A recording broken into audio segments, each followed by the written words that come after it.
Thank you for joining us here at SSC Live TV. Dr. Ken Jobst will be discussing how your dietary habits can assist you in your spiritual goals. Welcome to Taste and See.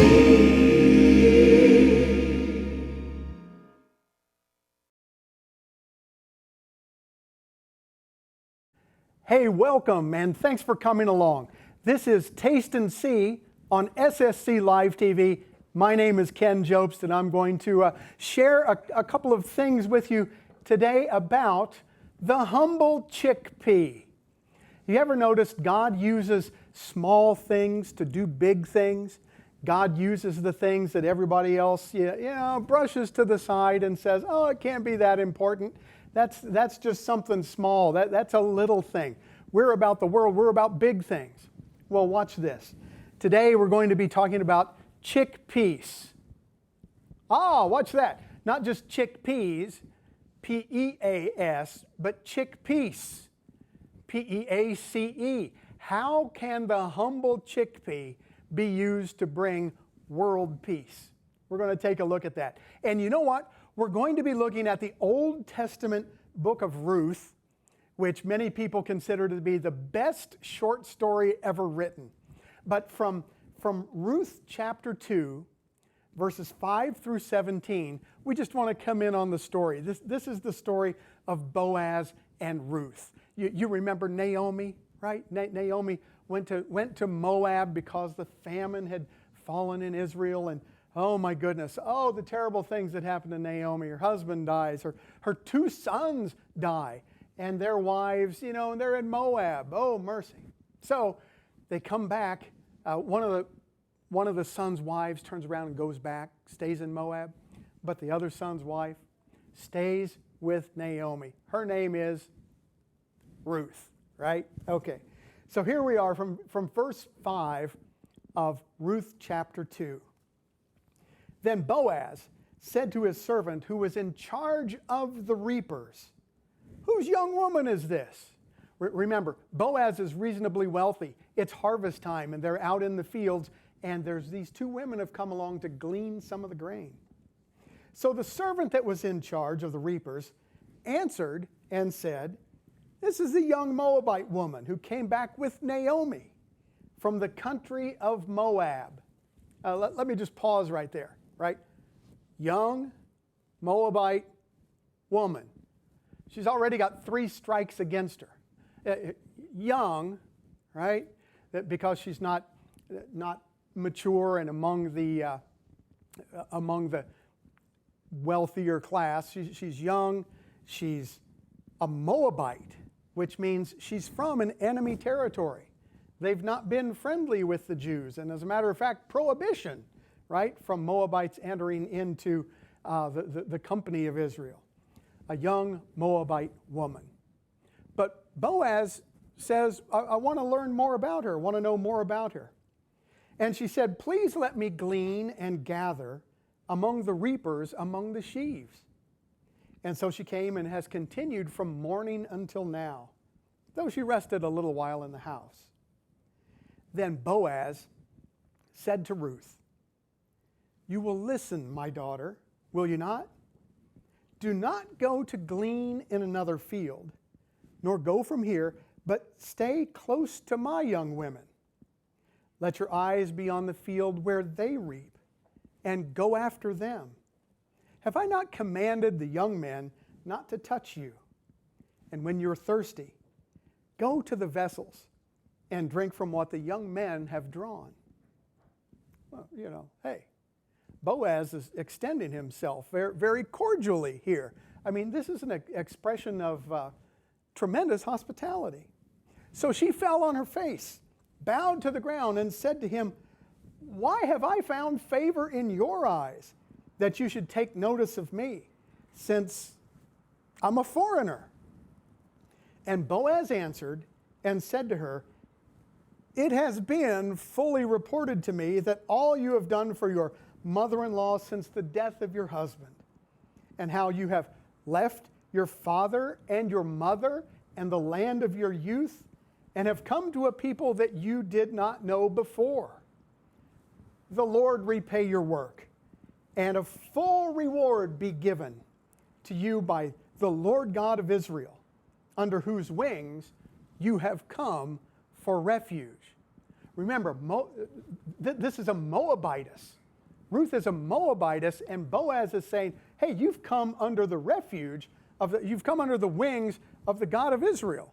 So I'm going to extend you a warm welcome and hospitality. Verse 13. Then she said, let me find favor in your sight, my Lord, for you have comforted me and have spoken kindly to your maidservant, though I'm not like one of your maidservants. Now, right here, what has happened? Ruth has come in. Ruth, a foreigner, an enemy from an enemy territory, enemy land, has won the favor of Boaz. So Boaz extends hospitality, and, watch, this is important too, Ruth receives the hospitality. Verse 14, now, Boaz said to her at mealtime, come here and eat of the bread and dip your piece of bread in the vinegar. So she sat beside the reapers, and he passed parched grain to her, and she ate and was satisfied and kept some back. When she rose up to glean, Boaz commanded his young men, let her glean even among the sheaves, and do not reproach her. By the way,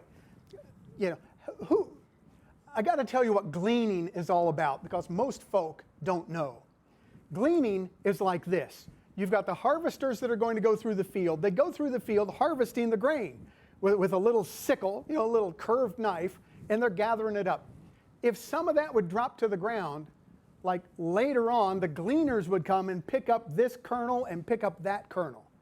It was long and laborious and tedious work. And in doing it, they might, after a day's worth of gleaning, you might be able to get, a couple of double handfuls of the wheat kernels or the barley kernels. Because, whoever's harvesting wants to get all the harvest in. Boaz says, you know what, go ahead out there, Ruth, and glean, and watch. Even glean among the sheaves, even among the stuff that we have already harvested, we've cut, we've bundled it, it's drying in the sun. You know what? You want to go and just pluck some of those heads, that's cool, that's fine with me too. Watch. Most people trying to do that, trying to glean out of the sheaves, they get their hands smacked for doing so. But Boaz, being generous, says, yeah, go ahead, glean in the sheaves. Verse 16, also let grain from the bundles fall purposely for her, right? Boaz telling his man, drop a few, kernels for her that she might glean, and don't rebuke her. Don't say anything bad about her. So she gleaned in the field until evening, and she beat out what she gleaned, and it was about an ephah of barley. Now, an ephah. What's an ephah?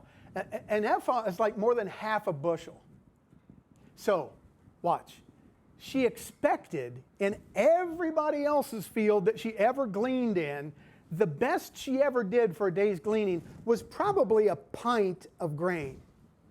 But she goes to Boaz, finds favor in Boaz's field, and Boaz is so generous, at the end of the day, she ends up with a half bushel of grain, right? She's got like 5-gallon buckets full of grain when she was only expecting a couple of handfuls. That's generosity. That's the kind of thing that makes peace among strangers, when we extend generosity and the generosity is warmly received. But I want the focus of our study, before we get going here with the cooking part, I want the focus of our study to be in verse 14. That Boaz said to her at mealtime. Mealtime's an important time. We live in an age when so often we eat on the run, and we don't have a set mealtime. Let me tell you, most of the important things I ever learned in my life, I learned at the kitchen table. I learned in the context of a meal, how to be generous, how to be kind, how to carry on a conversation. Tremendously important. I want to just encourage you to work out that family mealtime. And watch, look, I know. For some people, it works better that it's breakfast. For some people, it works better that it's the evening meal. However it works out, work toward making one meal during the day a time when you can get together and be with family and, make it a mealtime. So Boaz said to her at mealtime, "Come here," which is an invitation. There's nothing like eating with somebody you've never met before. To share a meal with someone new is one of life's true delights. Whether you're doing it at a church supper, whether you're doing it at a restaurant, wherever, it's just a delightful social opportunity. Come here and eat the bread, eat of the bread, and watch this. He says, dip your piece of bread in the vinegar. Two things are happening here. He says, dip your piece of bread in the common vessel that you and I are using, right? So he's going to take bread and he's inviting Ruth to use the same cup. Wow. That now, you've gone somewhere from letting the person be in your country, letting the person be in your territory or city, letting the person be in your house, at your table, and then eating from the same cup, eating from the same vessel. This is an expression of total acceptance of Ruth by Boaz. And okay, here it comes. It's taking a little ramp up to get here, but here it comes.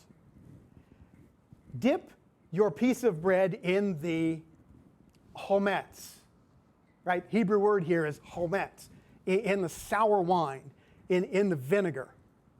Now, I'm not saying anybody's wrong. However, I am aware that there is a very close linguistic tie between the Hebrew word chometz as vinegar or sour wine, and also the Hebrew word himtza, which means chickpeas. Now, they're closely related words, but think of this. You've been out in the field all day, you've been working, this is the major meal that you're sharing with the people.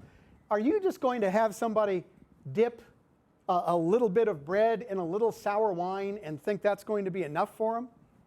Bread and vinegar? Can you make a meal out of bread and vinegar? I suppose you can, but wow. It strikes me that this might be referring to chickpeas, to the himtza, rather than the chometz. And so what we have here is perhaps the first mention in the Bible of what we know today as hummus. So today what we're going to do on Taste and See is get a little biblical with our hummus and see how we can put together something that is going to be a wonderful vegetarian meal. This is a vegetarian episode of Taste and See. And it's also the kind of thing, you know what, with a little bit of guidance, the kids, the children can put some of these together for their own lunches. So it's a good little thing we're going to look at. We're going to make some hummus sandwiches, right? Now, a little bit more about controversy and chickpeas. Turns out chickpeas have been cultivated for more than 10,000 years. 10,000 years. That's longer than there has been pottery. They were cultivating chickpeas before they had pottery to put them in. That's saying something. They were cultivating chickpeas before the advent of writing. Before anybody wrote anything, there were still chickpea farmers, right? So the recipe and the basic material of the hummus, there's a little controversy on how old hummus is as a dish. Some people would say that it is indeed 8,000 or 10,000 years old, because all you have to do is cook some chickpeas, mash them, and for real, you're good to go. However, the earliest recipe that people ever found for hummus only dates from about 1850. So hummus as a thing, you tell me, Maybe it's 10,000 years old. Maybe it's like 200 and something years old, right? But all I know is it's delicious, it's convenient, it's a wonderful thing. Now, what does this have to do with world peace? Well, I'll tell you. It has to do with world peace because of the widespread acceptance of hummus and the chickpea. And I'll tell you a little bit of a story about that while we put together a couple of these sandwiches while we get going. First of all, I've got some pita bread. This is just your store-bought pitas. And I'm going to say everything here is store-bought.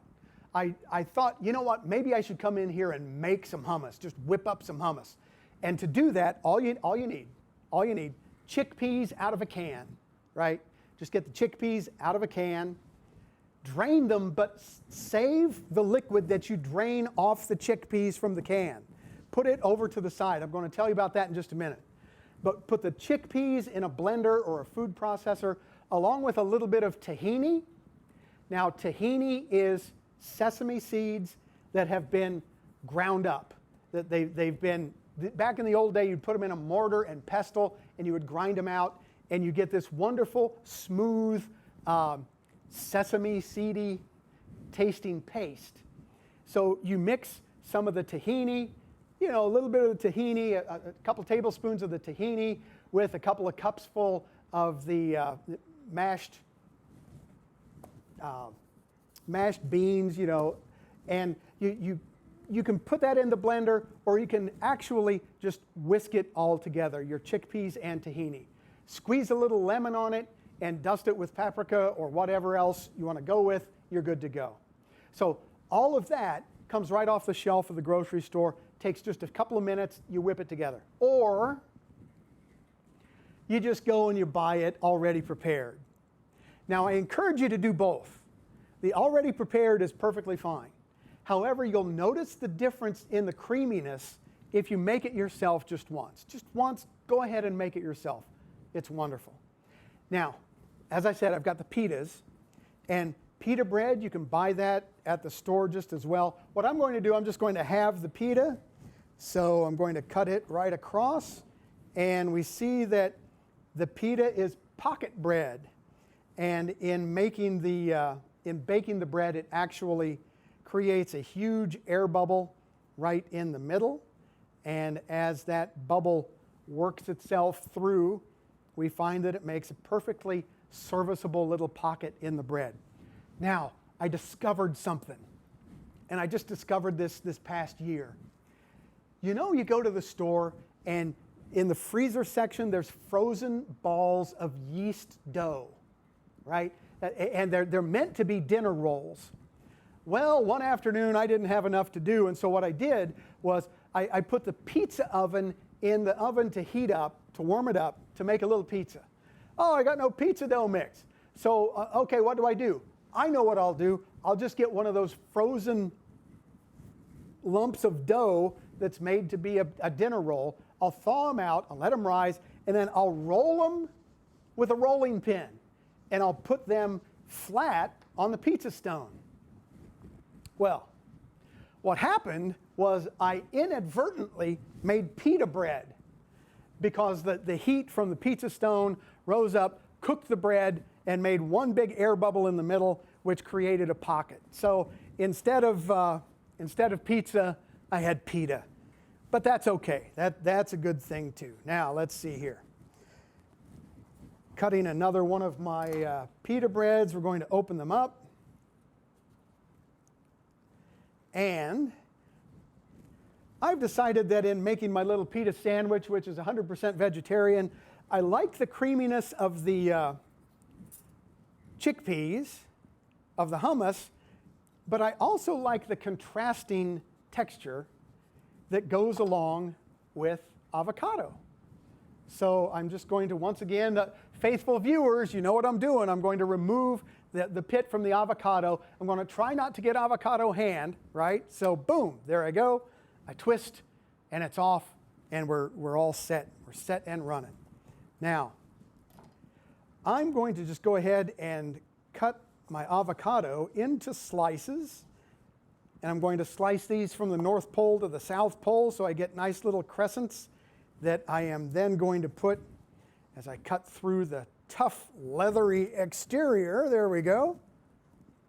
And I'm going to peel those, and the peels just come off as half moons very nicely. So now I've got slices of avocado that I'm going to put in there with the pita, just like that. Going to drop one in each pita, and that's going to be a delicious little item. So I've got those, 1, 2, 3, 4. Oh, you're counting with me. 1, 2, 3. Okay. I got ahead in my count. Oh, this one doesn't want to open up, so I need to give him a little encouragement, and with the encouragement, he responds quite well. And so once again, all 4. Now, I'm going to take just a little bit of the, a teaspoonful, and here's my hummus. And I like things to be, I like a variety of different flavors. And so I have a little bit of pickled red pepper that I've diced. This is a little bit spicier than a pimento. It doesn't have heat, but it's got some zing. And I like the zing. Sometimes I overheat myself with, whatever spices. But I'm going to take a little bit of that and a little bit of the hummus, and that's going to go in each of these, going to spread it out just a little bit, and that's going to give me a nice base for a sandwich. There we go. You know what? I'm going to make one of these with a little less, one with a little more, and one with none at all. So I'm going to avoid the peppers on this one, and it's going to go right in here. Now, we have then all set. It doesn't want to give me the spoon back. Mercy. There we go. Now I got it. So I have all of my pitas, and they've got their hummus. What's this have to do with world peace? Well, let me tell you. As it turns out, one of the places in the world where conflict seems to be endemic, that it just seems to be part of daily life, is in the Middle East. And in the Middle East, in Syria, in Jordan, in Egypt, in Lebanon, in Israel, everybody eats hummus one way or another. There's a chickpea spread in each of those cultures. And so you could take hummus. I have been told that there is hummus that is made in Israel that is exported to Syria and Lebanon and Jordan and to the Palestinian, to the Gaza Strip, and that it's received everywhere. Everybody understands hummus. Everybody, by and large, everybody likes hummus. Now, let's see here. While I'm putting this all together, what else do we want to put in our pockets? If you are feeding kids for a lunch or school lunch, you may have different ingredients that you want to put in, but I'm partial to having a little cucumber in the pitas, so I've sliced some slices of cucumber, and they go in there quite nicely, especially on a hot summer day. Also, I've got some sweet Vidalia onion. Let me tell you, the Vidalias or Maui onions are just a complete delight. I like them because they don't overwhelm us, right? They don't overpower us. Although, wow, these are getting a little loud right in here right now. So we've got onion for each of these. And of course we need a slice of tomato that's going to go into the pockets. So we've got a slice of tomato for each pocket.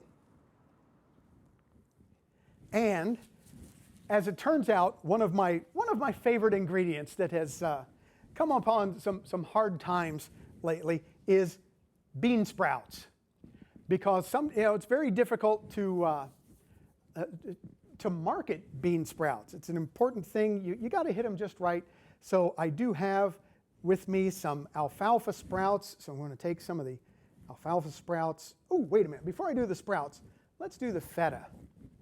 Feta cheese is one of those Near Eastern ingredients that just makes it taste so much better. So we're going to put some of the feta cheese in each and every one of these because things go better. I'm a churrophile, which means I love cheese. Scarcely have I met a cheese that I don't like. So I've got, there we go. Now I've got my sprouts, and in the pita, a little feta, sprouts. No, I need more sprouts. There we go. Perfect. In the pita, I've got more feta and a few more, help me now, just a few more sprouts. That's perfect. For someone right there, that's perfect. And finally, were you watching? Did somebody steal the onions? Wait a minute, I'll put more onions in this one. And the feta. But I know somebody likes feta. So here we go with more feta and sprouts. Now, you know what? I've used alfalfa sprouts because they're convenient. I like them. They're crunchy. They get in there. They do their thing. They add their own little taste and flavor. There's alfalfa sprouts. They're mixed sprouts. You know, there's bean sprouts. If you would like something, I recommend these radish sprouts because you bite into them, it gives you just a little zing of the radish. Now I'm going to put these all aside, and we're going to see that we've got completed now a nice lunch that kids, if they were going to school, right, they could take to school. You can wrap these in a Ziploc baggie, and they're just wonderful. They're a great, great thing. Now, finally, before I go, I had said that if you buy the canned chickpeas, to drain the chickpeas, but to reserve the fluid, reserve the liquid that's in the can with the chickpeas. You do that because you can use that in cooking as a substitute for an egg white. It turns out it's called aquafaba, and the aquafaba you can whip up and you can make meringues. It's a wonderful thing to put in with some eggs and whip it up, and it makes those great big, tall, airy omelets that I don't even know where you buy those anymore. Maybe we'll get around to that on a future Taste and See. But for world peace, use world chickpeas, right? And invite somebody over to share a meal with them. That's one of the best ways to share the good news of the gospel, and it's one of the best ways to get to know folk. So invite them in. Do what Boaz did with Ruth and Naomi. Be generous. Invite folk to your table. Share a meal. You'll learn something, and you'll be blessed. Well, once again, this is Ken Jobst with Taste and See. It's been a delight to have you with us today. God bless you. Take good care. We will see you next time.